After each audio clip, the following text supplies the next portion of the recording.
نبي ولا رسول بعده اللهم صل وسلم وبارك وكرم على حبيبنا ونبينا وشافعنا وسيدنا ومولانا محمد وعلى آله وأصحابه ومن تبعهم بإحسان إلى يوم الدين.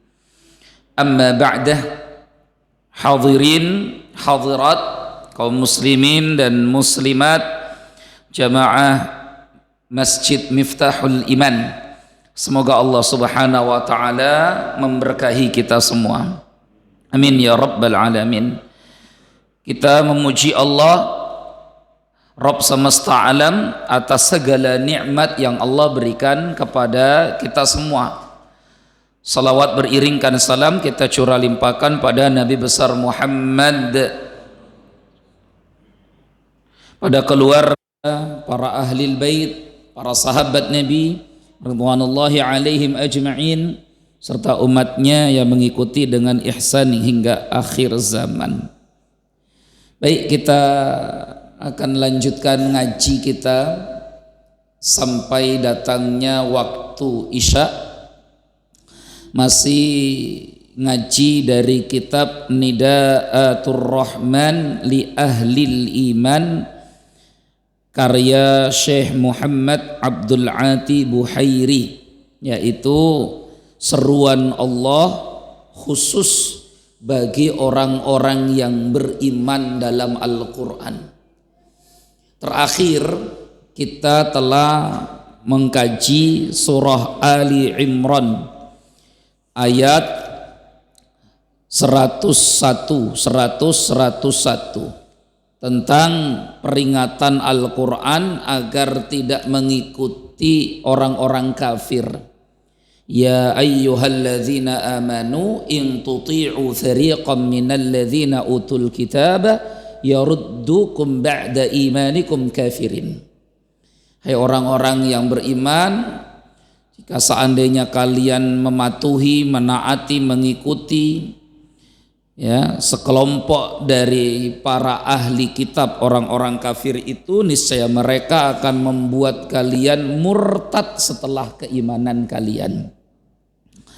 Jadi ini kita sudah bahas ya, larangan dalam Al-Quran yang seringkali ayat-ayat seperti ini nanti akan ramai kalau tahun-tahun politik.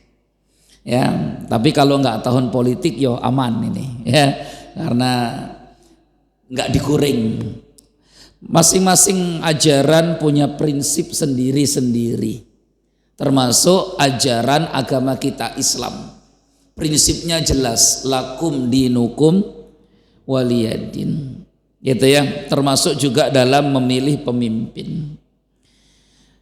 Nah, itu kita sudah kaji. Sekarang kita lanjutkan di surah Ali Imran ayat 102. Cuma selisih satu ayat saja dengan ayat yang tadi, yaitu al-amru bitaqwallahi ta'ala wal mauti 'alal Islam. Perintah agar kita bertakwa kepada Allah dan mati di atas agama Islam. Bismillahirrahmanirrahim. Qala al-muallif rahimahullahu ta'ala, nafa'anallahu bihi wa bi'ulumi fi darain.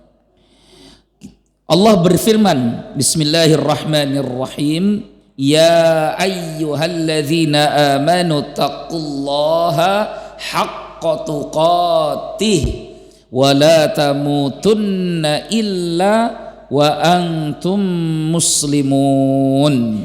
Ayatnya masyhur ya Pak ya. Setiap orang mau ngasih pembukaan, ceramah, khutbah nikah pun ada yang begini nih ya. Wahai orang-orang yang beriman, bertakwalah kalian kepada Allah haqqa tuqatih, dengan sebenar-benar ketakwaan, wala tamutunna, dan jangan sekali-kali kalian mati, illa kecuali wa antum muslimun, kalian dalam keadaan muslim, pasrah berserah diri kepada Allah. Jadi ini ayat yang akan kita bahas, dan Masya Allah ternyata penulis kitab Syekh Abdul Ati Buhairi itu cukup panjang menjabarkan ayat ini mulai dari halaman 112 sampai 123, 11 halaman. Ya, dan insya Allah nanti kita akan kaji satu persatu karena setiap halaman banyak hikmah, faidah yang bisa kita petik. Saudaraku yang dimuliakan Allah Subhanahu wa taala, ada dua perintah dalam ayat ini yang kita mesti perhatikan. Kata beliau, apa yang pertama? Ya, yang pertama adalah taqwallah haqqa tuqatih, bertakwa kepada Allah dengan sebenar-benar takwa. Yang kedua, al-maut 'alal Islam, mati kita ini usahakan, upayakan agar mati di atas keislaman. Ya, maka kita akan bahas satu persatu. Makna yang pertama berarti kita akan kaji tentang takwa kepada Allah dengan sebenar-benar takwa. Karena takwa ini kan seringkali kita dengar. Bahkan ini bagian dari wasiat para nabi dahulu sejak zaman Nabi Adam sampai Nabi Muhammad sallallahu alaihi wasallam, wasiatul awwalin wal akhirin, wasiatnya manusia-manusia yang dahulu sampai yang terakhir. Banyak sekali Rasulullah ketika diminta untuk memberikan pesan wasiat selalu memulai dengan ketakwaan. Ittaqillaha haitsuma kunta, ittaqullaha fi nisaikum, ittaqu dunia, ittaqu macam-macam. Itu artinya semuanya ketakwaan. Nah, makna yang pertama apa sebenarnya sebenar-benar takwa itu yang sering kali diucapkan. Bahkan dalam khutbah Jumat juga begitu kan. Jumat itu salah satu rukun khutbahnya adalah wasiyatut taqwa, wasiat agar bertakwa. Sampai kalau khutbah Jumat tidak ada wasiat takwa, ya berarti khutbahnya tidak sah. Karena dalam mazhab Syafi'i khutbah Jumat itu punya rukun. Rukun yang pertama at-tahmid, memuji Allah. Maka khotib-khotib Jumat itu nggak boleh langsung ceramah. Jamaah sekalian, langsung jamaah sekalian. Karena yang pertama mesti diucapkan adalah tahmid, memuji Allah. Baru kemudian rukun yang kedua adalah sholawat pada baginda Nabi Muhammad sallallahu alaihi wasallam. Baru kemudian yang ketiga adalah wasiyatut taqwa, berpesan wasiat agar bertakwa. Ya, paling utama, paling afdal menggunakan kata usikum bitaqwallah, paling utama. Tapi kalaupun tidak menggunakan usikum bitaqwallah, maka kata para ulama semua ajakan kebaikan untuk mengerjakan yang wajib dan meninggalkan yang haram itu pun disebut dengan wasiat takwa.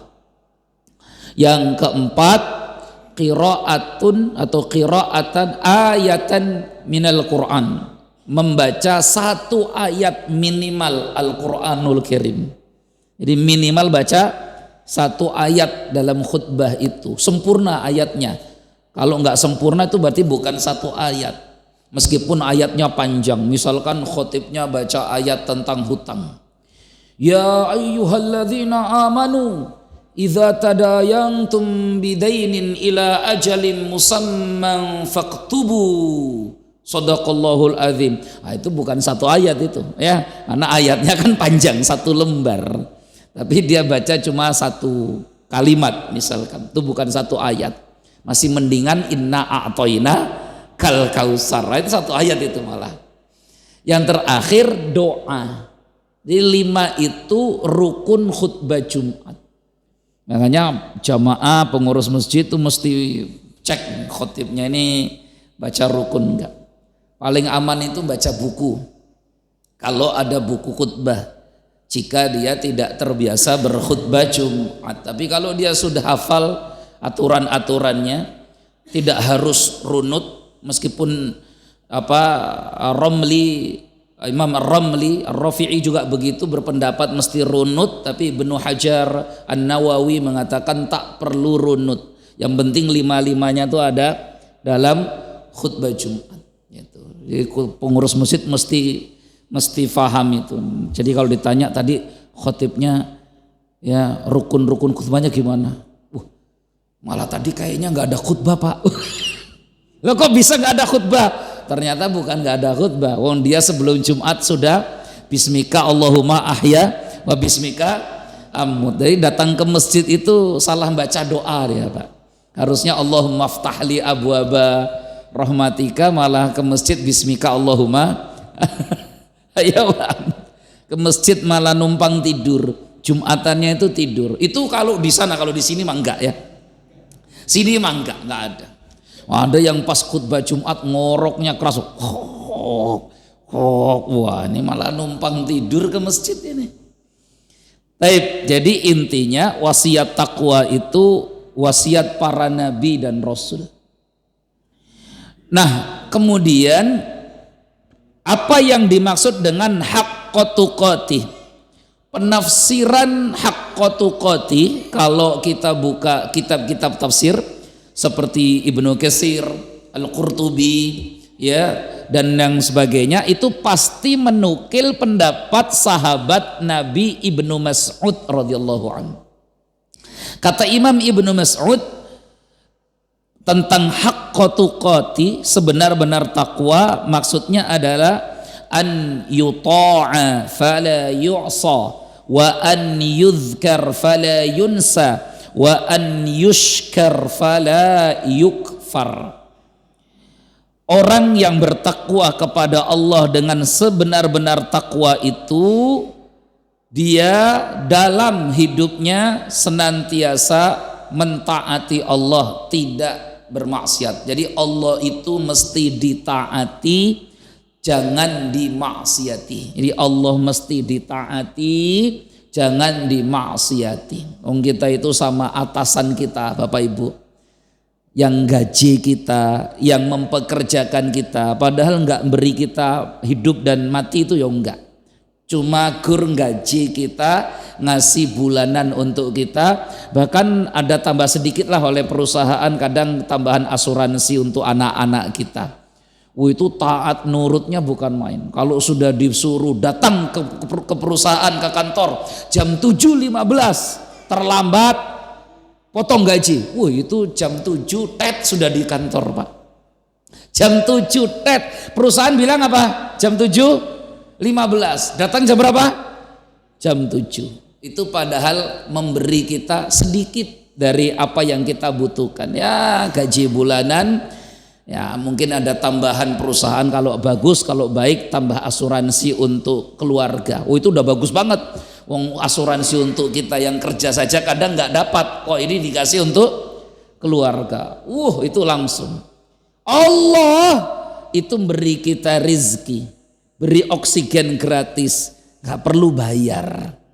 Sebaik-baiknya perusahaan kalau makan di kantor ya mesti tetap harus bayar. Allah berikan kita nyawa gratis.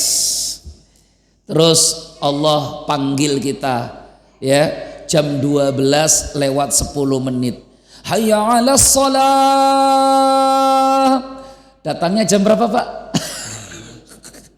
Diundangnya jam 12 lewat 10 menit. Datangnya jam berapa? Ya ada yang datangnya jam 2. Ada yang datangnya jam setengah 3, ada yang datangnya malah jam 3 mendekati panggilan undangan yang kedua, jam 3 lewat 20 menit. Assalamualaikum, tahu-tahu sudah azan asar. Loh kok wis asar ya? Karena zuhurnya jam 3 lewat 20 menit. Bahkan ada lagi yang dablek. Tapi yang dablek nggak ikut pengajian malam ini.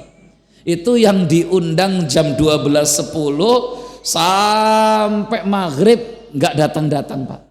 Sudah begitu besok pagi dia minta moga-moga rezeki lancar Gusti Allah gitu ya. Coba bayangkan, Pak, itu dablek betul itu.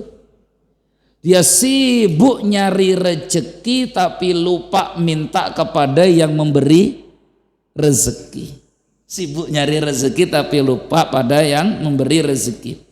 Maka orang yang bertakwa kepada Allah sebenar-benar takwa, an yuta'a fala yu'sa.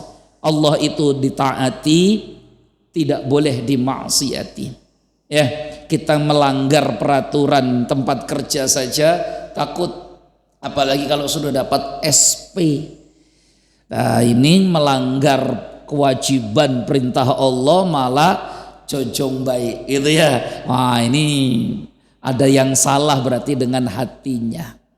Wa an yuzkar fala yunsa. Allah itu mesti selalu disebut, diingat, fala yunsa, tidak boleh dilupa. Nah, boleh setiap hari kita ingat Allah. Setiap hari dipanggil oleh Allah, Allahu Akbar, Allahu Akbar, Allah yang maha besar. Sedikit-sedikit ingat Allah. Mau ada apa-apa lakukan dengan bismillah, dengan menyebut nama Allah. Setelah mengerjakan sesuatu katakan alhamdulillah. Melihat sesuatu yang menakjubkan pandangan mata kita, terkagum-kagum kita melihatnya, katakan masya Allah. Melihat yang mungkar-mungkar, yang buruk-buruk, ya, kita katakan subhanallah, maha suci Allah dari yang seperti itu. Melihat yang mengerikan, kita ingin terhindar darinya, katakan na'udzubillah. Jadi ini semua bagian dari cara kita untuk mengingat Allah, tidak melupakan Allah. Sampai nanti endingnya adalah sebelum kita meninggalkan dunia ini, kita berharap minta kepada Allah bisa mengucapkan la ilaha illallah. Itu sudah, itu selamat itu, Pak. Dah, ini Bapak Ibu saya kalau matinya itu sebelum mati mengucapkan la ilaha illallah, itu pasti masuk surga, itu pasti. Ya, tapi kan yang bumbuan kita ini entah bisa mengucapkan entah enggak. Itu masalahnya. Maka kita harus minta betul-betul kepada Allah supaya kita ini diwafatkan dalam husnul khatimah, bisa mengucapkan la ilaha illallah, kalimatu haqqin alaiha nahya wa alaiha namut wa biha nub'asu. Kalimat yang hak, di atas la ilaha illallah kita hidup, di atas la ilaha illallah kita mati, dan dengan la ilaha illallah nanti dibangkitkan. Kita lanjut lagi ya. Jadi orang yang bertakwa kepada Allah dengan sebenar-benar takwa itu adalah yang selalu mengingat Allah, tidak melupakan Allah. Jadi ingatnya itu setiap waktu. Maka Rasulullah SAW bersabda, ta'arraf ilallah firraha ya'rifka fi syiddah. Ini di dalam kitab hadis Arba'in Nawawi, ya. Hadisnya masyhur sekali. Kata Nabi, ta'arraf ilallah firraha. Kenalilah Allah, ingat-ingat selalu Allah ketika kau dalam kelapangan, mudah, sehat, sukses, bahagia. Ya'rifka fi syiddah. Maka Allah akan mengenalimu, ya, mengingatmu ketika kau dalam keadaan kesulitan. Jadi jangan dibalik. Manusia hari ini itu baru mau ingat Allah kalau sudah pas sakit, sengsara, stroke, mau mati, bangkrut, gitu ya. Nah itu banyaknya. Pas lagi jaya-jayanya lupa, sukses-suksesnya lupa, sehat-sehatnya lupa. Sering kali begitu. Makanya alhamdulillah nih jamaah Miftahul Iman, saya tengok nggak ada yang sakit, nih sehat semua. Jadi sehatnya saja ingat Allah, apalagi pas pas sakitnya. Kan itu ya. Jadi kenali Allah waktu sehat, waktu lapang, waktu bahagia, waktu sukses, maka Allah pun menjaga kita nanti ketika kita dalam keadaan apa? Yang sulit, yang susah. Ya. Yang berikutnya yang disebut sebenar-benar takwa, haqqa tuqatih adalah an yushkar fala yukfar. Allah itu mesti disyukuri, jangan dikufuri. Maka ada nikmat dari Allah, mau sedikit, mau banyak, katakan alhamdulillah. Jangan sampai alhamdulillah itu hanya keluar kalau jumlah nikmatnya besar, kalau jumlah nikmatnya kecil, ya alah gur semini, gitu. Itu biasanya omongan orang-orang sana. Kalau sini mah enggak Pak. Alah gur setimit, apa itu? Gur apalah bahasanya itu ya. Alah setitik, gitu ya. Sak cemit, alah macam-macam itu ya. Kalau sudah alhamdulillah itu ya sudah alhamdulillah, enggak perlu ditambah lagi gur halah. Katakan alhamdulillah, karena Allah itu suka semua nikmatnya disyukuri. Maka Rasulullah bersabda, innallaha yuhibbul abda. Sesungguhnya Allah mencintai seorang hamba. Ini hadis Imam Muslim, Imam Tirmidzi riwayatkan. Dalam Bulughul Maram Ibnu Hajar sebutkan, bawakan ini. Di Riyadhus Shalihin Imam Nawawi juga bawakan. Innallaha yuhibbul abda. Sesungguhnya Allah mencintai seorang hamba. Idza akalal aklata fayahmaduhu 'alaiha. Yang apabila makan, hamba itu mengucapkan alhamdulillah. Wa idza syariba syurbata fayahmaduhu 'alaiha. Dan jika dia minum, setelah minum dia ucapkan apa? Alhamdulillah. Gitu Pak. Jangan sampai kita makan, habis makan alhamdulillahnya dintenteni metu-metu gitu. Malah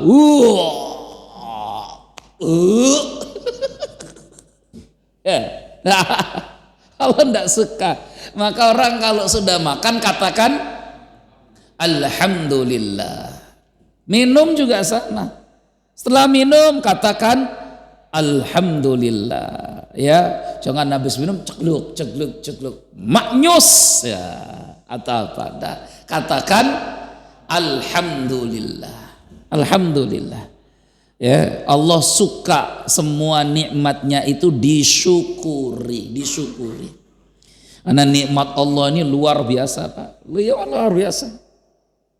Dan semua yang ada pada badan kita ini bagian dari nikmat Allah untuk kita, baik yang kita ketahui hikmahnya ataupun yang tidak atau belum kita ketahui hikmahnya. Ini kenapa kok alis mata itu ada di sini misalkan gitu ya, coba agak di bawah sini sedikit gitu kan. Nah, ini kan kita nih nggak tahu misalkan hikmahnya belum ketahuan misalkan gitu ya, dan sebagainya. Itu kenapa ada usus buntu di badan kita? Kenapa nggak dibuka saja biar nggak buntu ususnya kan gitu kan? Ya, itu sesuatu yang mungkin ilmu pengetahuan belum bisa memecahkannya. Tapi semua itu bagian dari nikmat dari Allah yang patut kita syukuri. Yang patut kita apa? Kita syukuri. Semuanya jemaah sekalian yang dimuliakan Allah. Mau yang besar ataupun yang kecil. Maka setiap kita dapat nikmat katakan alhamdulillah, jangan dikufuri.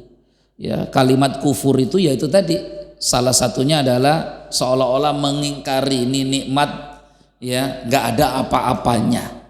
Atau kadang-kala malah mengkufurinya bukan dari Allah ini bukan dari Allah, naudzubillah. Seperti Qarun tuh. Qarun itu kan kaya tapi nggak mau mengakui kalau itu nikmat dari Allah. Malah Qarun mengatakan innama utituhu ala ilmin indi. Ini semua kekayaan ini murni dari ilmu dan kecerdasan yang kumiliki. Na'udzubillah min dzalik. Coba bayangkan. Ya, ini kerja keras saya, ini pinternya saya, ini apa, na'udzubillah. Ya, ini kalimat-kalimat kekufuran.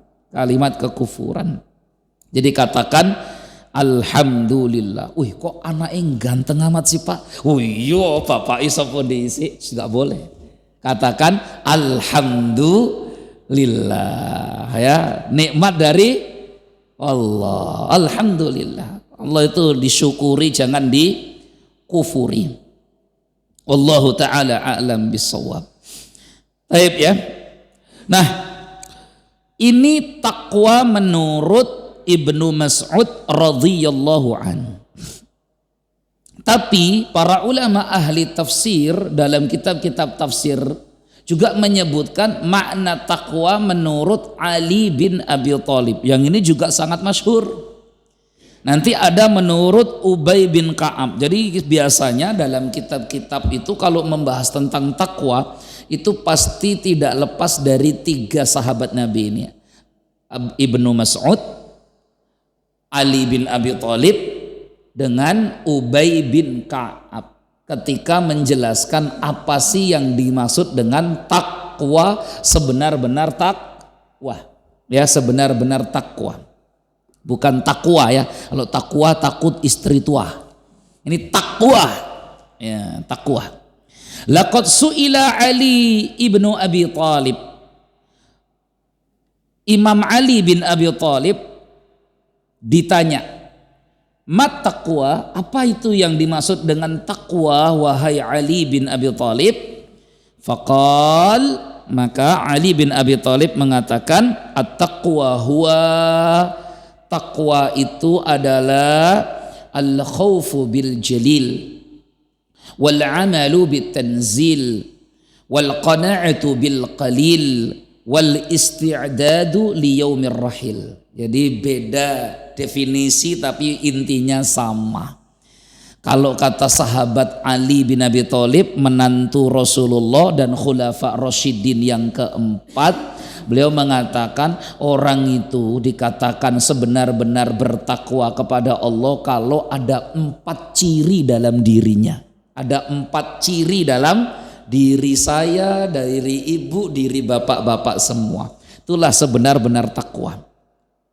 Ciri yang pertama, kata Ali bin Abi Thalib radhiyallahu an, al-khawfu bil jalil. Orang itu kalau betul-betul bertakwa itu rasa takutnya hanya kepada Allah saja. Rasa takutnya hanya kepada Allah saja. Wal khawfu minal jalil yaqtadhi an yuraqibal abdu maula fi jami'i harakatihi wa sakanatihi. Maka rasa takutnya kepada Allah membuat seorang hamba menyadari sepenuhnya bahwa Allah senantiasa mengetahui apa saja yang dilakukan, gerak-geriknya, tutur kata ucapannya, bahkan apa yang ada di hati kita itu Allah Maha tahu. Itulah takwa. Jadi rasa takut yang membuat seorang hamba sadar betul tidak ada yang dapat ditutupi dari Allah. Kalau mata manusia ini gampang ketipu, Pak. Mata manusia ini, ya, apa yang nampak bisa saja menipu kita, hakikat yang tersembunyi. Tapi kalau Allah tidak bisa ditipu. Makanya orang yang bertakwa itu karena tahu Allah tidak mungkin bisa ditipu, dia selalu punya rasa takut. Ya, kalau anak itu kan juga takut sama orang tuanya, tapi takutnya anak ke orang tua itu bukan takwa. Bukan takwa. Murid sekolah, siswa itu takut sama gurunya, tapi takutnya murid siswa kepada gurunya itu bukan takwa. Kenapa coba? Karena takutnya anak ke orang tuanya itu biasanya hanya pada waktu orang tua ada di dekatnya. Takutnya murid kepada gurunya itu biasanya takut hanya karena ada guru yang melihatnya dan tahu. Tapi coba kalau jauh, tidak ketahuan, tidak ada yang melihat, gitu ya. Bisa jadi kemudian ya malah jadi anak yang paling nakal atau siswa yang paling bandel dan berandal. Maka itu berarti bukan takwa. Bukan takwa.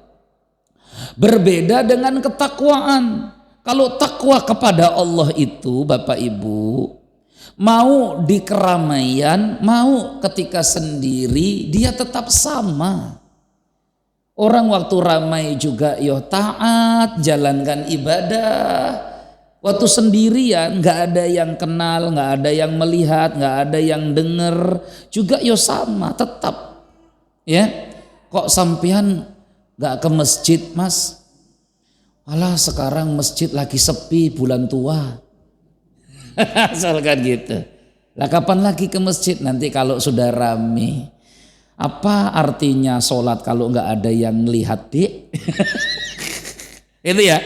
Apa artinya sholat kalau nggak ada yang ngelihat? Ini namanya bukan takwa.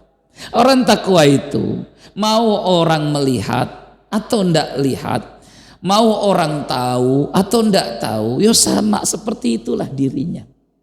Karena dibangun kesadaran hidupnya itu di atas al-khaufu bil jalil, rasa takut kepada Allah yang maha mengetahui, maha melihat, maha mendengar.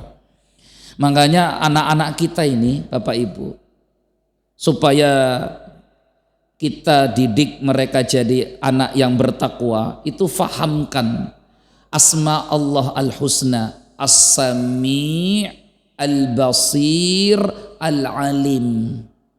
As-sami' artinya Allah maha mendengar. Sampai bisik-bisikan pun kedengeran, sampai yang terbersit di dalam hati pun Allah tahu.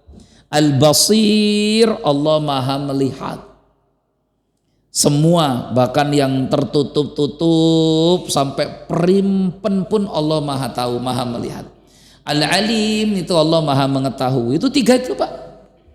Supaya nanti ketika anak-anak kita ini dewasa, tertanam, terpatri betul dalam hatinya itu.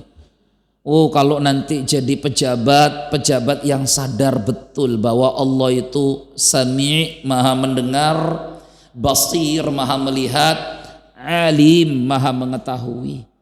Sehingga mungkin PPATK nggak tahu, mungkin apa itu OJK nggak ngerti, mungkin KPK nggak ngelihat, tapi Allah maha tahu, maha dengar, maha melihat. Nah itu yang paling penting. Itu sebenarnya penanaman nilai-nilai asmaul husna, as-sami', al-basir, al-alim. Maka Luqman al-Hakim kan mengajarkan anaknya dari situ kan. Coba Bapak Ibu buka surat Luqman itu. Idz qala Luqman li ibnihi wa huwa ya'idhuhu ya bunayya itu. Kan dimulai dari la tusyrik billah, jangan menyekutukan Allah. Berarti agama dulu penting nomor satu. Berikutnya kemudian Luqman berkata, ya bunayya innaha intaku misqalah. Ya bunayya, seandainya ada satu benih saja, ya satu benih saja yang tersembunyi di dalam bumi atau di lautan atau di langit, itu semua pasti ketahuan oleh Allah. Ya'ti bihallah, itu Allah maha tahu. Benih kecil saja, ya apa tuh kalau sekarang habbah min khordal, ya gitu ya. Jadi kalau benih biji sawi atau biji apa yang kecil saja nyumput tenggelam di dalam lautan, atau kemudian biji sawi nyumput jatuh di gurun pasir Sahara, atau ada di bawah tanah, coba suruh cari, Bapak beli alat teknologi yang paling canggih untuk cari satu biji sawi yang dilemparkan ke gurun Sahara. Kira-kira itu alat itu gampang nggak nemukannya Pak?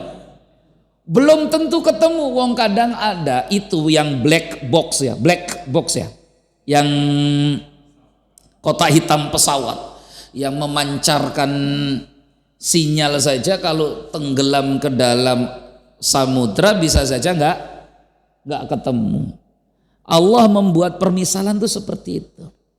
Ketika Luqman Al-Hakim menasehati anaknya, "Nak, kamu itu nanti kalau sudah kemana-mana pergi ninggalkan orang tuamu, entah hidup di negeri manapun itu, ingat dan ketahuilah bahwa dimanapun Allah itu maha tahu, maha dengar, maha melihat. Sampai biji benih sawi saja yang tersembunyi di dalam samudra atau di bawah lautan atau di bawah tanah yang gelap gulita atau yang tertutup di balik-balik batu saja, semuanya itu Allah tahu." Nah itu pesan Pak, itu nasihat orang tua untuk anak-anaknya.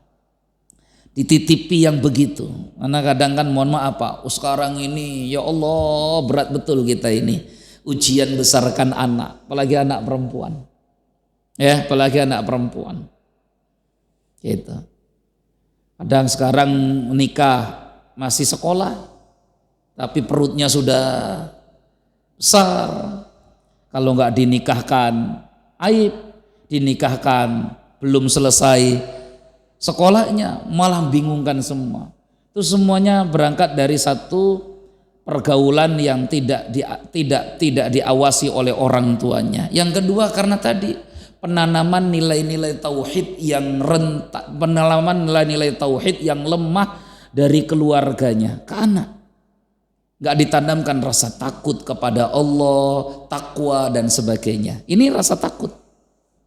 Suami itu kalau punya rasa takut kepada Allah, Bapak Ibu, nggak ada ceritanya suami kok nonjok istri, nempeleng, jejek, depro, apalagi itu Pak pokoknya. Ya gitu. Pulang-pulang perempuan istri ke rumah orang tuanya bengep matanya, bibirnya muncrat gitu kan apa itu. Habis tinju sama suami. Nggak ada. Karena suami yang punya rasa takut kepada Allah itu nggak akan zolim kepada istrinya. Makanya ketika Imam Al-Hasan Al-Basri ditanya oleh muridnya, ini masyhur Pak, Al-Hasan Al-Basri itu muridnya para sahabat Nabi, 200 lebih sahabat Nabi jadi guru beliau. Al-Hasan Al-Basri itu di majelis pernah ditanya oleh muridnya tentang putrinya yang dilamar beberapa orang laki-laki karena cantiknya. Oh ya, "Wahai guru, putri saya ini dilamar beberapa laki-laki. Kira-kira mana yang harus aku pilih untuk jadi menantuku?" Mungkin yang satu kaya, pengusaha, yang satu ganteng, yang satu terkenal, yang satu pinter, yang satu lagi apa gitu ya. Kira-kira Bapak pilih yang mana? Ya Pak. Ini putri kita ini dilamar 4 orang, kira-kira Bapak pilih yang mana? Yang satu anaknya Pak Camat, yang satu anaknya Direktur PTPN, yang satu lagi anaknya Pak Gubernur, yang satu lagi anaknya kira-kira milih yang mana? Pilihnya macam-macam kan? Tapi Al-Hasan Al-Basri mengatakan begini kepada muridnya, "Kau pilihkan suami untuk istrimu, suami untuk anakmu, mana yang paling punya rasa takut kepada Allah." Karena suami itu kalau punya rasa takut kepada Allah nggak akan zolim. Kalau punya rasa takut ya pada Allah ya, nggak zolim dia. Istri juga sama, istri itu kalau punya rasa takut kepada Allah, dia akan jaga betul kehormatan suaminya. Kalau punya rasa takut kepada Allah. Ya, kalau suami kan tadi nggak zolim dia. Meskipun mohon maaf misalkan suami itu istrinya 2, misalkan. Yang istrinya 2 pun dia nggak akan zolim kepada istri-istrinya itu. Wong dia punya rasa takut kepada Allah. Tapi orang tuh kalau nggak punya rasa takut kepada Allah, jangankan istrinya 2, 3 atau 4, istrinya 1 saja itu nggak diurusnya. Wong nggak punya rasa takut kok, nggak punya rasa takut. Jadi yang paling penting itu rasa takutnya. Kenapa banyak praktek-praktek poligami itu seringkali jadi angker dan orang kemudian takut? Ini bukan karena saya praktisi poligami ya, bukan Pak.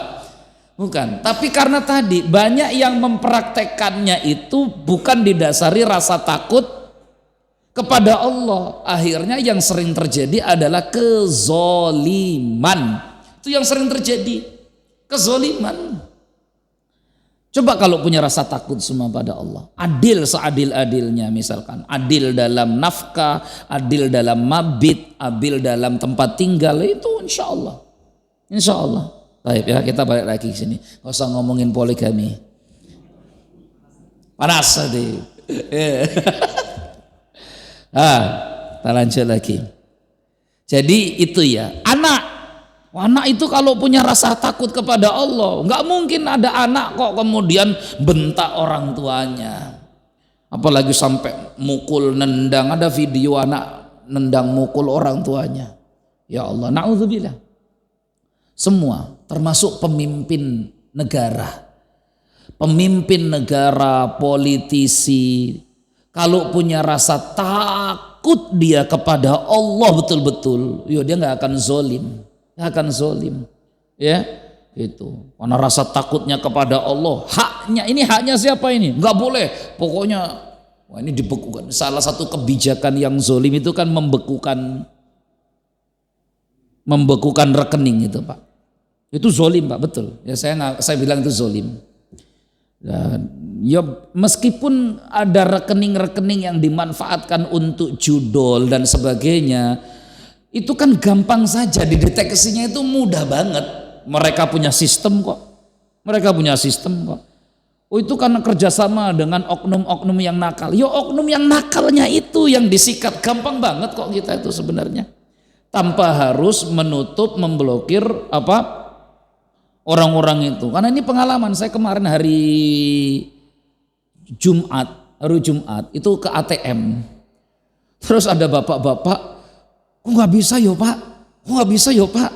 Aduh rekening saya nggak bisa di ini. Terus kata yang satu lagi, oh Pak masuk dulu ke bank, saya juga tadi sama nggak bisa ngambil, katanya diblokir. Akhirnya saya ngurus dulu ke dalam, lama ngantrinya panjang itu di bank karena rata-rata diblokir itu. Akhirnya dia juga keblokir. Saya kan mikir, jangan-jangan bapak ini bawa anaknya buru-buru, dia pingin ngambil uang, tapi bermasalah gara-gara diblokir. Itu coba bayangkan. Itu duit dia, naroknya pun dia sendiri, ya tapi diblokir tanpa alasan yang jelas. Jadi namanya dihantam kromo. Tapi ya masing-masing kebijakan nanti ada pertanggungjawabannya di akhirat. Wah ngeri kan kalau udah ngomong begini Pak. Ngeri itu. Ya, gitu. Baik ya. Jadi awas, hati-hati. Intinya itu rasa takut kepada Allah itu jadi didik Pak. Wah baru satu nih. Termasuk para tokoh-tokoh agama, ustadz, penceramah, tokoh agama, guru-guru ngaji, guru-guru yang lain. Itu kalau punya rasa takut kepada Allah, maka dia akan hati-hati dalam mengajarkan ilmunya. Gak sembarangan. Maka miris kadang. Kita sering kali lihat berita bagaimana seorang guru yang harusnya ditiru, ya tapi malah menjadi perusak dan sebagainya. Kadang miris. Maka lagi-lagi al khaufu bil jalil, rasa takut kepada Allah itu menjadi filter bagi kita semua agar tidak mudah dan gampang melanggar syariat. Ini yang pertama ya, karena waktunya sudah sudah isya. Ya insyaallah biiznillah kita lanjutkan kapan kali lain waktu. Saya tandai ya ini sampai di al khaufu bil jalil ya. Makanya ada 4. Jadi ini panjang, wong penulisnya saja jelaskannya sampai berapa tadi? 12 lembar ya, berapa? 11 lembar. Kita baru 2 lembar tadi ya. Karena panjang dan itu banyak poin-poin yang kita akan kaji insyaallah. Insyaallah ya, moga-moga kita semua dimudahkan oleh Allah untuk punya ketakwaan. Inti dari takwa adalah rasa takut. Maka rasa takut itu bukan diukur dari jubahnya yang besar, jenggotnya yang panjang, ya, hafalan Qur'annya yang banyak, hafal hadisnya yang ngelotok. Enggak, bisa jadi petani yang di sawah nyangkol, atau bapak ibu yang ngambili rongsokan, itu bisa lebih bertakwa ketimbang seorang ustadz yang berceramah. Bisa jadi rakyat biasa itu jauh bisa lebih bertakwa ketimbang penguasa. Karena takwa ini bukan di penampilan, takwa ini bukan di jubah, takwa ini bukan di dasi, takwa ini bukan di jas, takwa bukan pada parfum minyak wanginya atau di hartanya, tapi takwa ini ada pada hatinya, rasa takutnya kepada Allah. Subhanakallahumma bihamdika asyhadu an la ilaha illa anta astaghfiruka wa atubu ilaika. Akhirul kalam, assalamualaikum warahmatullahi wabarakatuh.